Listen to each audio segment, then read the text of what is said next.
Hello everyone, I am Riaz Jamada from All India Shri Shivaji Memorial Society's Institute of Information Technology, Department of Information Technology. In this session, we'll be discussing about Servlet APIs. In the last session, we discussed how actually a Servlet works internally, how the Servlet gets loaded into web server, and how it gets processed. That all we have seen. Now, what are the APIs? API stands for Application Programming Interface. What are the classes and interfaces provided by the third-party vendors for programming Java servlets? Like Tomcat Apache is a third-party web server. We normally use APIs provided by that. If you are interested in some other web server, you can go for it. Normally we use a Tomcat Apache. So that way, what are the interfaces and what are the classes provided by this third-party web server to develop servlets? So you need to use Servlet API to create servlets. There are two packages that you must remember while using API. One is a servlet package, that is JavaX stands for Advanced Java. JavaX.servlet package that contains the classes to support generic servlet, protocol independent servlet, like we have protocols HTTP servlet, and when we talk about generic servlet, it is not having any protocol in independent protocol. That's what it is, a generic servlet. And one more is a servlet.http package that contains classes to support HTTP servlet. So the servlet which works on HTTP protocol, that is HTTP servlet. So these two are the packages you need to import for developing applications or for developing servlets. So what are the interfaces we have? Servlet is an interface, servlet request, servlet response, servlet config, it is for servlet configuration, servlet context, HTTP session, HTTP servlet request, HTTP servlet response. These are all interfaces. Then we have classes like generic servlet, HTTP servlet, cookie.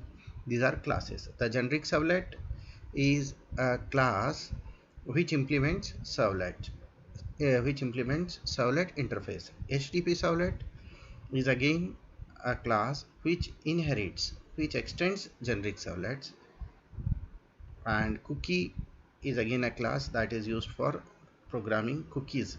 So that we'll see more about these interfaces. Let's discuss one by one.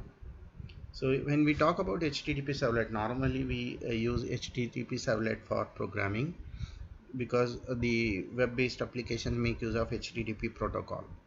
If you are creating HTTP servlet, you must extend this HTTP servlet.http class, HTTP servlet class, which is an abstract class unlike generic servlet. The HTTP servlet doesn't override the service method. Instead, it overrides one or more of the following methods. It must override at least one method from the list below.